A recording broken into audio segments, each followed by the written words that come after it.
Hello everyone. आज हम देखने जा रहे हैं लीजेस के लेक्चर का पार्ट 3, जिसमें हम कुछ इंपॉर्टेंट कंसेप्ट्स को कवर करेंगे। तो चलते हैं अपने इंपॉर्टेंट कंसेप्ट्स की तरफ।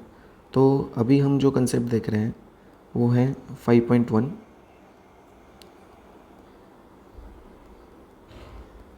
Inception date. अब लीजेस के केस में दो डेट बहुत इंपॉर्टेंट होती है, एक होती है इंसेप्शन डेट, एक होती है तुम्हारी कमेंसमेंट डेट। अब इंसेप्शन डेट मतलब कौन सी होती है? इंसेप्शन डेट मतलब होती है तुम्हारी date of agreement. Date of agreement होती है, या उसमें होता है earlier of date of agreement, या date of agreeing principal terms and condition. जब तुम प्रिंसिपल टर्म्स एंड कंडीशन को एग्री करते हो या डेट ऑफ एग्रीमेंट, उन दोनों में से जो भी अर्लियर डेट होती है उसको हम क्या बोलते हैं? इंसेप्शन डेट बोलते हैं। और कमेंसमेंट डेट मतलब कौन सी होती है? जब तुम्हारा जो लेज़र होता है ना, लेज़र के पास में क्या रहेगी भाई? एसेट रहेगी। जब लेज़र वो एसेट जो होता है वो अवेलेबल करके देगा लेज़ी को, है ना। तो जब लेज़र एसेट को अवेलेबल करके देगा लेज़ी को, वो वाली डेट को हम क्या बोलते हैं? कमेंसमेंट डेट बोलते हैं। और इंसेप्शन डेट मतलब कौन सी होती है? जो डेट ऑफ एग्रीमेंट और date of agreeing the principal terms and condition, उनमें से जो अर्लियर डेट होती है। तो बोलोगे कि लीजेस में इन दो डेट्स के आने का ज़रूरत ही क्या है? दो डेट के आने का ज़रूरत इसलिए है क्योंकि इंसेप्शन डेट पे लेज़ी जो होता है, लेज़ी वो डिटरमाइन करता है इंसेप्शन डेट पे कि ये जो एग्रीमेंट है, एंटायर ये जो एग्रीमेंट है, ये एग्रीमेंट लीज है या नहीं, ये लीज है या नहीं, ये कौन से डेट पे डिटरमाइन करता है? इंसेप्शन डेट पे। कमेंसमेंट डेट मतलब कौन सी होती है? कमेंसमेंट डेट पे क्या होता है? कमेंसमेंट डेट पे ये जो तुम्हारा रिकग्निशन होता है ना अकाउंटिंग में, आरओयू एसेट को रिकग्नाइज करना हो गया, लीज लाइबिलिटी को रिकग्नाइज करना हो गया, जो आगे हम जाके देखेंगे ये डिटेल में। तो ये सब जो होता है ये कमेंसमेंट डेट पे होता है। और सिंपल सी बात है, एक पार्टी अगर रहेगी वो किसी के साथ में लीज़ करने जाने वाली है तो वो एक एग्रीमेंट करेगी, या एग्रीमेंट नहीं करना है तो टर्म्स एंड कंडीशन करेगी। तो वो वाली डेट हो गई इंसेप्शन डेट। उस डेट पे तुमको चेक करना है कि भैया लीज एग्जिस्ट कर रही है या नहीं। जब एग्रीमेंट हो जाएगा ये हो जाएगा, बट एक्चुअल में तो तुमको एसेट तो लीज पे लेनी पड़ेगी ना। तो जब एसेट लेज़र अवेलेबल करके देगा लेज़ी को, वो वाली डेट होगी कमेंसमेंट डेट। उस डेट से तुम एसेट को यूज़ करना स्टार्ट कर दोगे। ठीक है, ये हमने देखा इंसेप्शन डेट पे और कमेंसमेंट डेट पे। अभी मैं आता हूँ मॉड्यूल में, वहाँ से हम चेक करते हैं। तो देखिए, इंसेप्शन डेट मतलब क्या होती है? डेट ऑफ लीज एग्रीमेंट या date of commitment by the party to the principal terms and condition. उनमें से जो भी अर्लियर डे होती है वो इंसेप्शन डेट हो गई। फिर तुम्हारी कमेंसमेंट डेट मतलब क्या होती है? कमेंसमेंट डेट मतलब जब लेज़र जो होता है अंडरलाइंग एसेट को अवेलेबल फॉर यूज़ कर देता है लेज़ी को, वो होता है कमेंसमेंट डेट। ठीक है, अभी हम नेक्स्ट पार्ट पे आते हैं जो है हमारा लीज टर्म।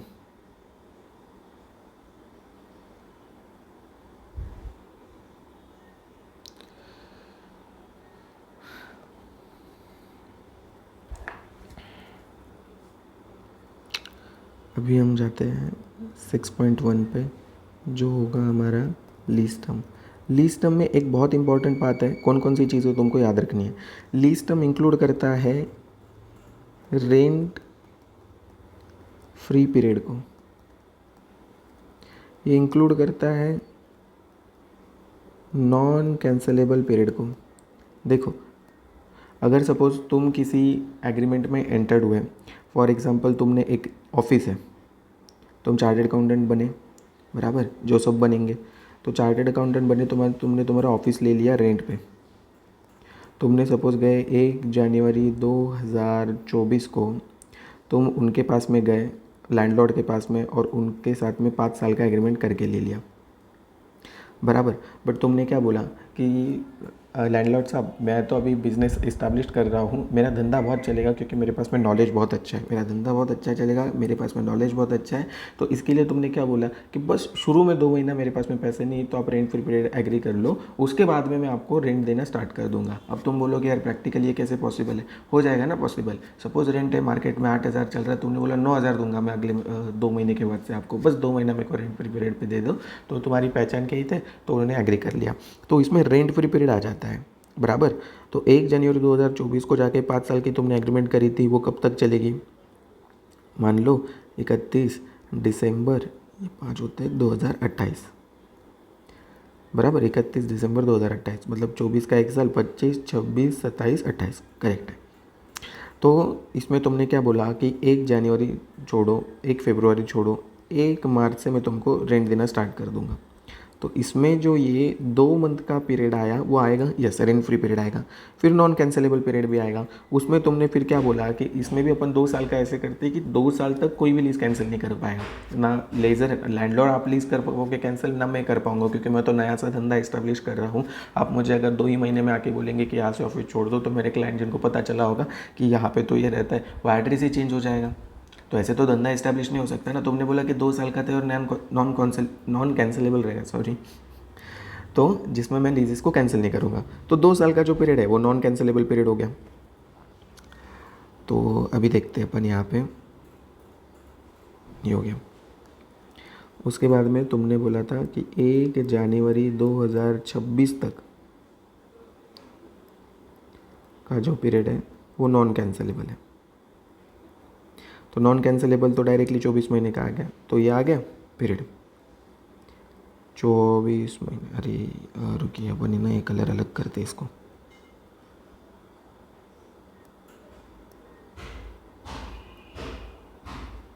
तो ये पीरियड आ गया 24 महीने का।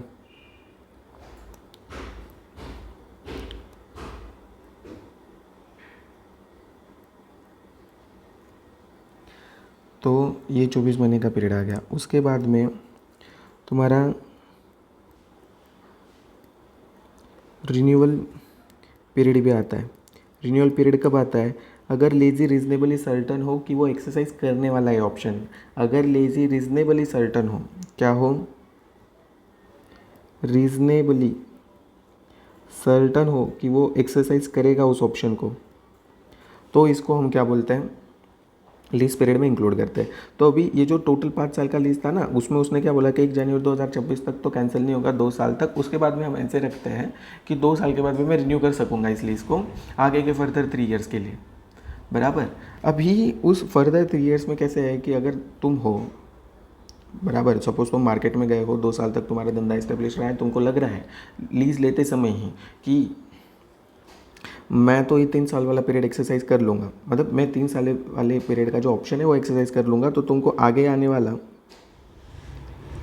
3 ईयर्स का जो ऑप्शन होगा 1 जनवरी 2029 बोल लो या 31 दिसंबर 2028 बोल लो, मतलब अभी इसे एकदम प्रिसाइज जाना है तो दोनों में से कोई तो एक डेट पे एग्रीमेंट कैंसिल हो जाएगा। एक और precisely I think 31 December 2028 he correct है। तो 3 ईयर्स का रिन्यूएबल पीरियड भी आ जाएगा अगर लेजी रीजनेबली सर्टन है एक्सरसाइज करने के लिए ऑप्शन को, करेक्ट। और उसके बाद में नॉन कैंसिलेबल नहीं, कैंसिलेबल पीरियड भी आ जाएगा, कैंसिलेबल पीरियड। और इसमें क्या, अब ये आएगा इसके अगर एग्जैक्ट अपोजिट कंडीशन हो कि लेजी रीजनेबली सर्टन हो कि वो एक्सरसाइज करने नहीं वाला है ऑप्शन कैंसिलेशन का, तो वो वाला पीरियड भी लीज टर्म में आ जाएगा। तो हमने क्या देखा, लीज टर्म में आएगा rent free period, non cancellable period, renewable period जहाँ पे लेजी रीजनेबली सर्टन हो एक्सरसाइज करने के लिए, और कैंसिलेबल पीरियड बराबर। तो मोटा मोटी अगर इस पीरियड इस सभी इसको देख के अगर आपको कुछ लगे तो ये कौन सा पीरियड है जिसमें लेजी के पास में राइट है उस एसेट को यूज़ करने का। तो जितने पीरियड के लिए राइट है उतने पीरियड तक का टाइम हम लीज टर्म में इंक्लूड करते हैं, ठीक है। इतनी सिंपल कंडीशन है। अभी हम यहाँ पे देखते हैं लीज टर्म। देखो लीज टर्म में रेंट फ्री पीरियड आ गया, नॉन कैंसिलेबल पीरियड आ गया, ऑप्शनल रिन्यूएबल पीरियड आ गया, अगर लेजी रीजनेबली सर्टन है एक्सटेंड करेगा लीज को टर्मिनेशन वाला पीरियड आ गया अगर लीज रीजनेबली सर्टन है कि वो टर्मिनेट करने वाला ऑप्शन एक्सरसाइज नहीं करने वाला है तो। ठीक है, और आई थिंक कुछ इंपॉर्टेंट होगा क्या इसमें मिस करने वाला नहीं। ठीक है, तो अभी हम जाते हैं क्वेश्चन पे। तो इसमें उन्होंने क्या बोला है कि लीज टर्म पूछिए, देखते हैं अभी मैंने जो बताया उससे आपको कुछ समझ रहा है या नहीं। Entity ABC entered into lease for equipment that include non cancellable term. Non cancellable तो आ जाता है भाई पूरा का पूरा, तो 6 साल है, तो 6 साल तो आ जाएगा। And 2 year fix price renewable option. Renewable option कितने साल का है? 2 साल का। बट हमने कंडीशन क्या देखी कि रिन्यूएबल ऑप्शन तभी हम इंक्लूड करते हैं लीज टर्म में अगर लीज रीजनेबली सर्टन हो कि वो एक्सरसाइज करेगा या नहीं ऑप्शन। तो अपन देखते हैं आगे। With the future lease payment that are intended to approximate market rate at a lease inception, there are no termination penalties or other factor indicating that entity ABC is reasonably certain to exercise the renewable option।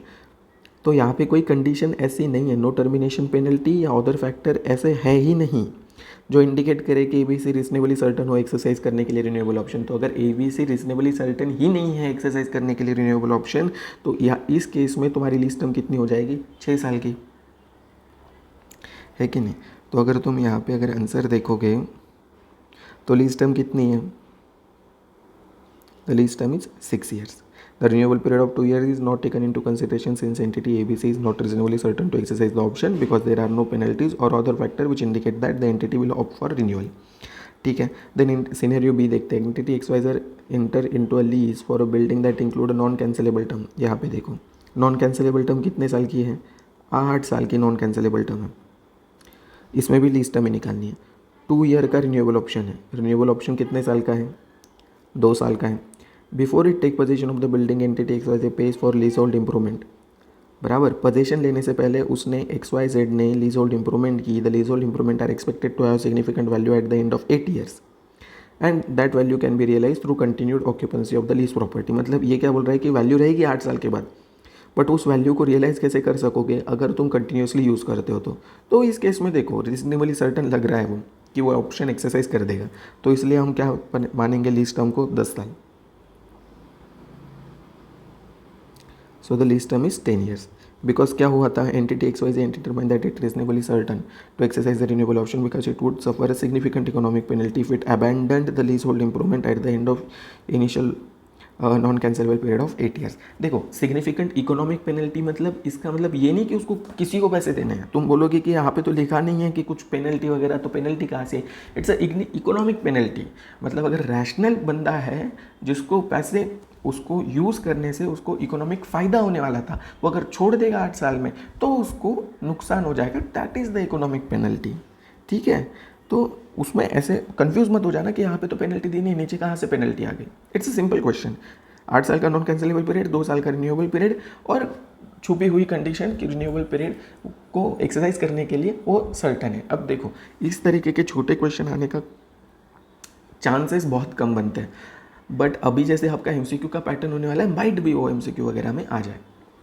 But इस तरीके के छोटे question बड़े question का काफ़ी significant part play कर देते हैं, तो इसीलिए इन सारे छोटे क्वेश्चंस पे भी फोकस करना बहुत ही इंपॉर्टेंट है।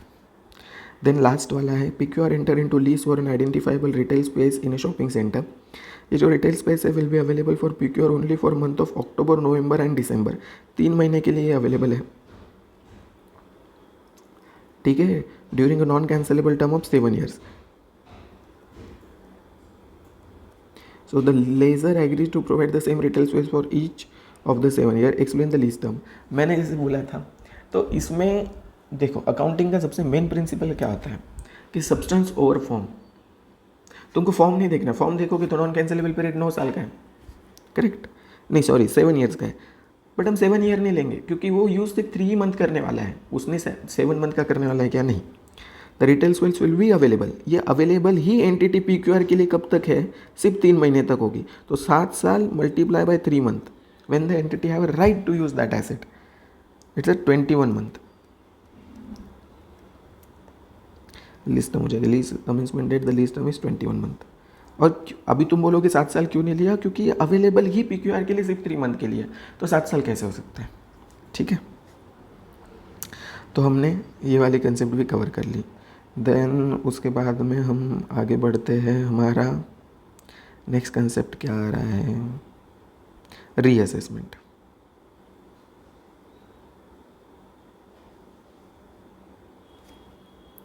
रीअसेसमेंट ऑफ लीज टर्म, ये तो बहुत सिंपल है। रीअसेसमेंट ऑफ लीज टर्म कब करना है? देखो कमेंसमेंट डेट मतलब कौन सी डेट होती है, अभी आपको बताया मैंने।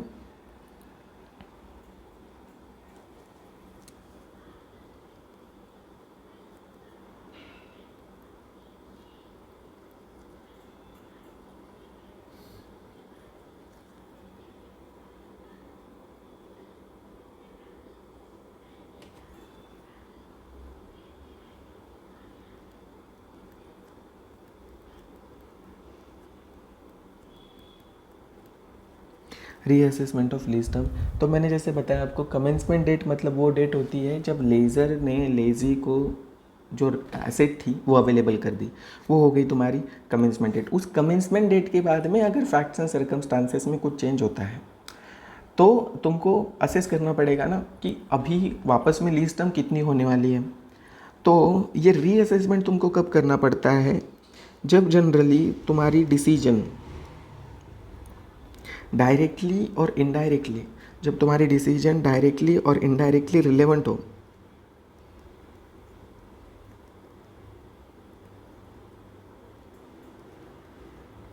डायरेक्टली और इनडायरेक्टली रिलेवेंट हो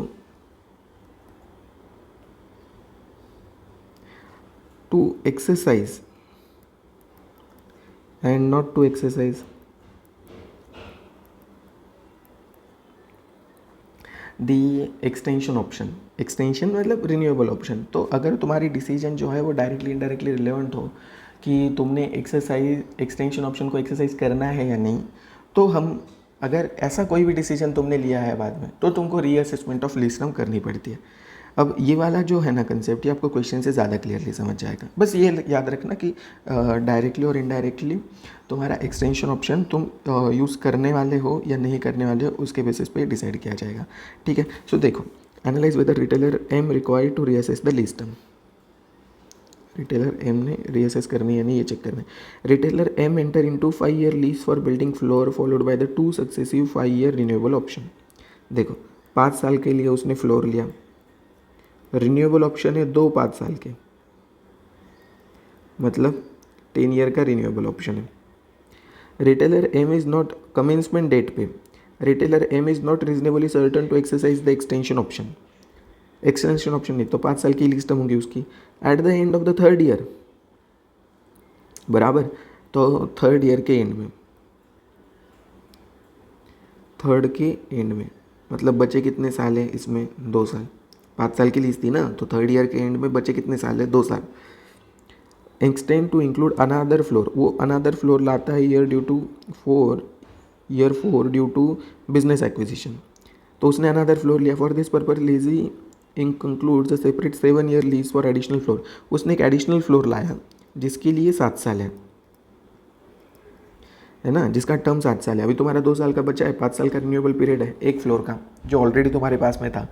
सो अभी इनका क्वेश्चन है कि retailer M required to reassess the lease term for this case, in this case.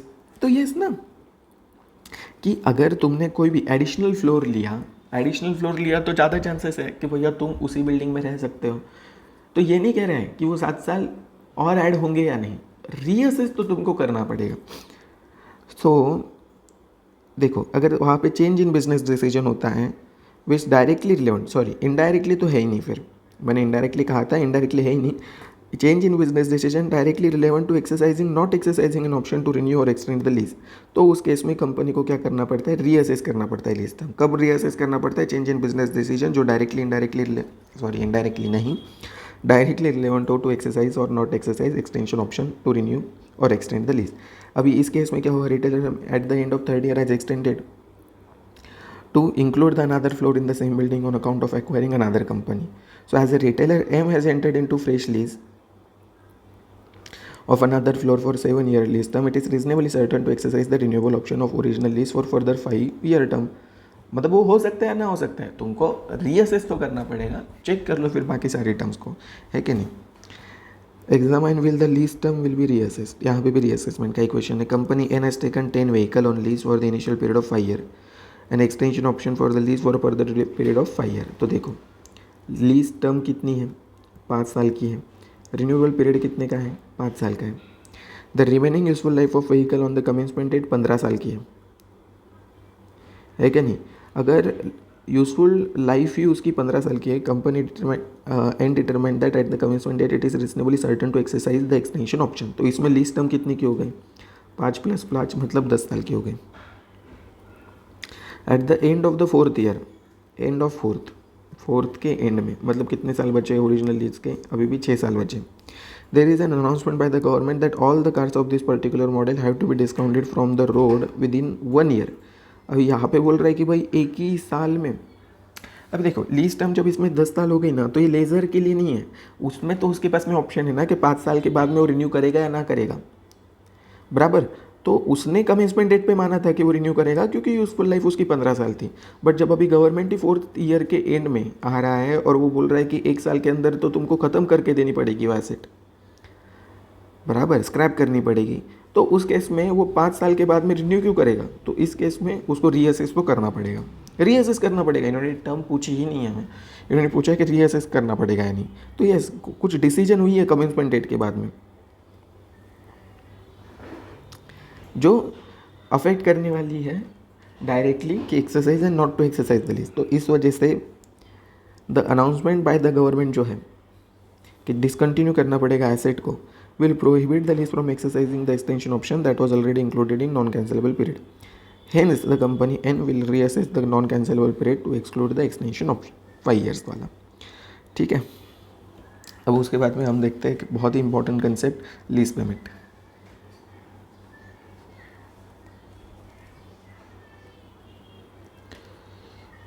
Seven point one नहीं ना, अभी नया आएगा 8.1। अब हम देखते हैं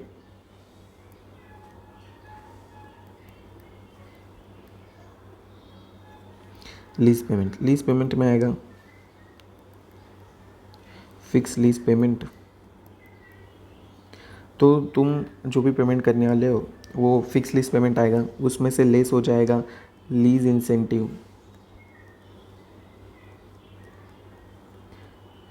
जो किसने पे किया हो? लेज़ी।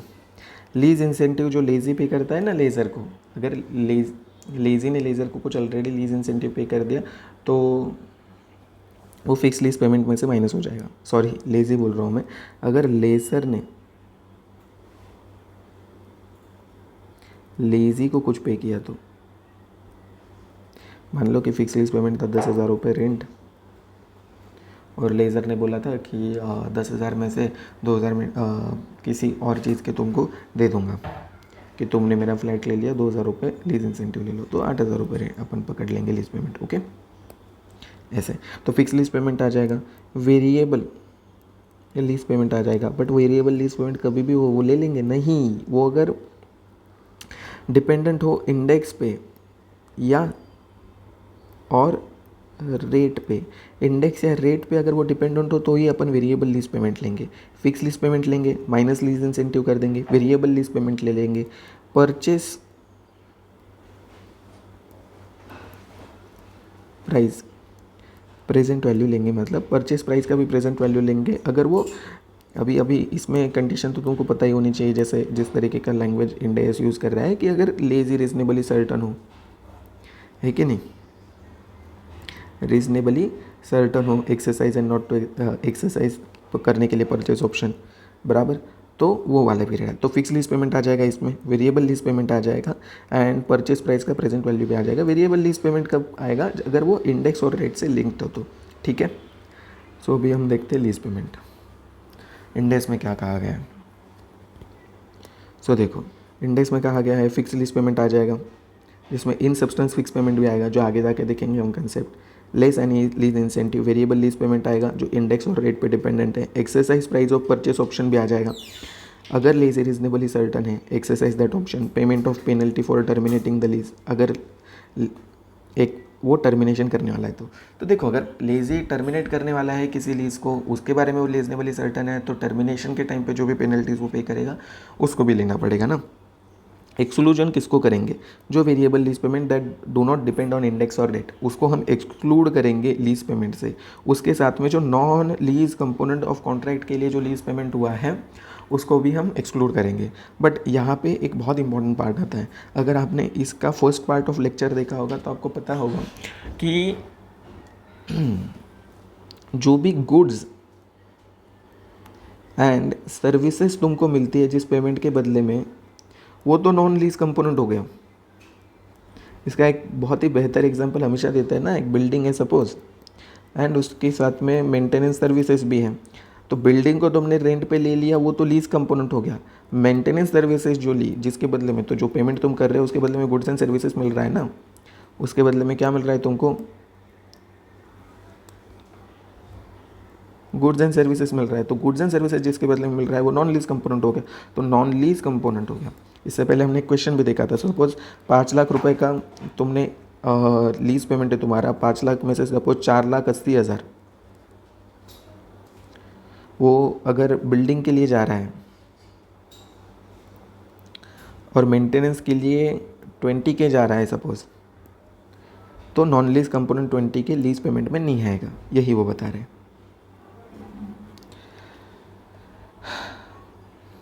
ठीक है। देन फिक्स लीज पेमेंट मतलब क्या होता है, जो लेज़र को पे करता है अंडरलाइंग एसेट के लिए लीज टर्म के लिए। ठीक है। तो अभी देखो डिटरमाइन द लीज पेमेंट। तो अभी हम देखते हैं यहाँ पर, तो entity M and lessor A enter into 10 year lease of an office building lease. ये क्वेश्चन में मैं तो हमेशा ट्राई करता हूँ अकाउंटिंग के क्वेश्चन में कि एंड में क्या लिखा है वो पढूँ, तो जिससे मुझे ना क्वेश्चन पढ़ते समय समझ में आ जाए कि उस क्वेश्चन में हमें देखना क्या है। तो जैसे इसमें क्या कहा है कि फिक्स लीज पेमेंट तुमको ढूंढना है, तो एंटिटी एम एंटर, तो अभी हम हमारा फोकस जो रहता है वो पहले से ही फिक्स्ड है कि हमें किस जानकारी का सबसे ज़्यादा यूज़ करना है। तो entity M enter and lessor A enter into 10 year lease of an office building for fix annual lease payment of 2 lakh. Fix तो है 2 लाख का, ठीक है। और कुछ होगा क्या इसमें, पर the term of the lease agreement annual fix lease payment comprise 1,70,000 for rent and 30,000 for real estate taxes. देखो 1,70,000 रेंट है, ये तो लीज कंपोनेंट है। रियल एस्टेट टैक्सेस हमने इससे पहले भी क्वेश्चंस देखे, रियल एस्टेट टैक्सेस हमको additional goods and services provide नहीं करते। तो जो additional goods and services provide नहीं करते वो लीज कंपोनेंट नहीं होता है, और हम सेपरेट सिर्फ नॉन लीज कंपोनेंट को ही करते हैं। अगर ये लीज कंपोनेंट है नहीं तो 30,000, सॉरी अगर ये नॉन लीज कंपोनेंट नहीं है, 30,000 नॉन लीज कंपोनेंट नहीं है, तो इसको इसमें ऐड किया जाएगा 2 लाख में ही। तो what is the fix lease payment, 2 lakh. Although real estate taxes are explicitly stated in the lease contract, they do not represent a separate non-lease component as they do not provide a separate goods and services। देखा, तो इसलिए 2 लाख रुपए हो गया। उसके बाद में हम एक इम्पॉर्टेंट अलग सी कंसेप्ट देखते हैं 8.2 में, और उस कंसेप्ट का नाम है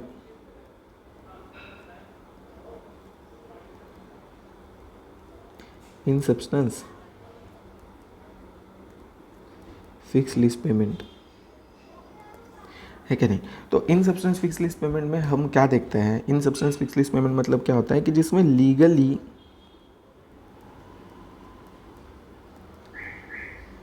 नहीं, मतलब बाय फॉर्म, लीगली नहीं, बाय फॉर्म वेरिएबिलिटी है।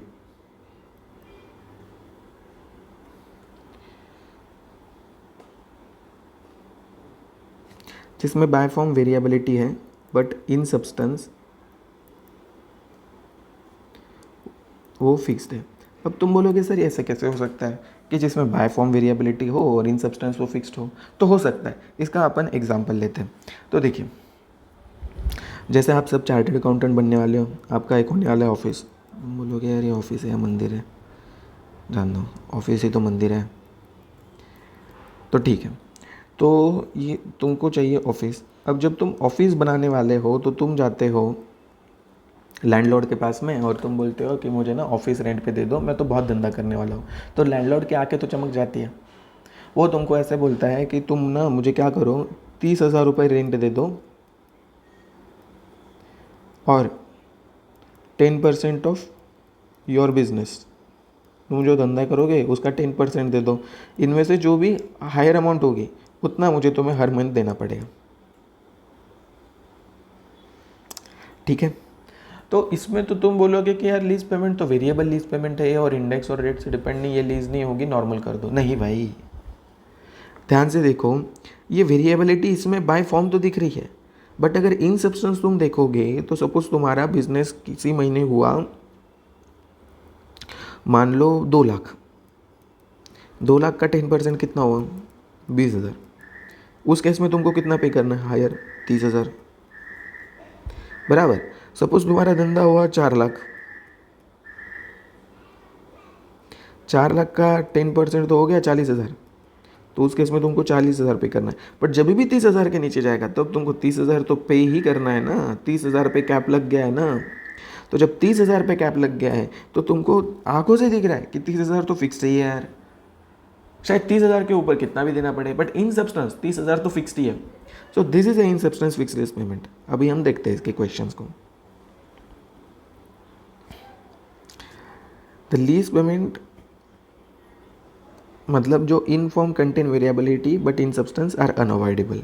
ठीक है, अब हम देखते हैं क्वेश्चन नंबर 20 को। Q enter into 7 year lease. हम क्या पूछा इधर, considered as a lease payment. Explain what is considered as a lease payment in this case.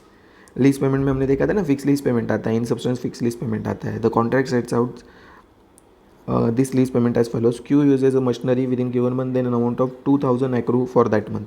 अगर वो यूज़ करेगा तो 2,000 एक्रू होगा, अगर वो नहीं यूज़ करेगा 10,000 एक्रू होगा। तो देखो, अगर उसने यूज़ किया तो 2,000, नहीं तो कुछ भी नहीं। बट अगर क्यों ने यूज़ नहीं भी किया तो भी 1,000। तो चाहे यूज़ करे 1,000 तो देना ही है, चाहे यूज़ ना करे तो भी 1,000 देना है। तो what is in substance fix lease payment मेरे दोस्तों, 1,000 इज़ अनअवॉइडेबल। तो इसमें द मेन वर्ड कोई है तो वो है अनअवॉइडेबल। तो जो भी अनअवॉइडेबल है वो है तुम्हारा in substance fix lease payment. इसको तुम ध्यान से रट के रखना। What is the in substance fix lease payment is which is unavoidable. Then अभी देखो, describe the lease payment for the purpose of measuring lease liability. Entity P enter into 5 year lease of office space with entity Q. The initial base rent is 1 lakh per month. Rent increased by greater of 1% of entity's pre-generated sales or 2% of the previous rental rate. देखो इसमें unavoidable क्या है, cell कितना होगा हर महीना ये तुमको पता नहीं होगा, बट प्रीवियस रेंट कितना होगा ये तुमको हर महीना पता होगा। तो तुमको 2% of previous rental rate at each anniversary of the lease commencement date तो देना ही होगा, है कि नहीं। So in this given case, the lease payment for the purpose of classifying the lease for the fixed monthly lease payment is 1 lakh plus minimal annual increase of 2% of the previous rental rate, क्योंकि वो unavoidable है। 2% of increase regardless of the level of sales activity. Therefore, this minimum level of increase is in substance fixed lease payment. Then उसके बाद में यहाँ पे वापस lease payment तुमको ढूंढना है। Company N leases a production line, the lease payment depend on the number of operating hours. तो 1,000 पर आवर ऑफ यूज़, उसको N has to pay 1,000 per hour of use. The annual minimum lease payment is 10 lakh, expected usage is 1,500। देखो 1,000 तुमको use करने हैं 1,500 hours के लिए, तो कितना हो गया वो 15 लाख हो गया। बट उसमें कैसे हैं, expected usage, N has to pay 1,000 per hour of use, जितने भी घंटे वो यूज़ करेगा तो कितने भी घंटे यूज़ करे, बट उसको मिनिमम तो 10 लाख देना है। Unavoidable is 10 lakh. In substance fixed payment is 10 lakhs. The additional 5 lakh of the company and expect to pay per year are variable payment that do not depend on index or rate but usage. ठीक है, ये हो गया। Lease incentive में तो हमने देखा था कि लेज़र अगर लेजी को कुछ पे करता है तो उसको निकाल देना है हमको लीज पेमेंट में से। देन वेरिएबल लीज पेमेंट हमने क्या देखा था, जो डिपेंड होता है इंडेक्स पे या रेट पे। उसका क्वेश्चन देखते हो। Illustration 23, entity enter into 10 year lease of property, determine the lease payment here.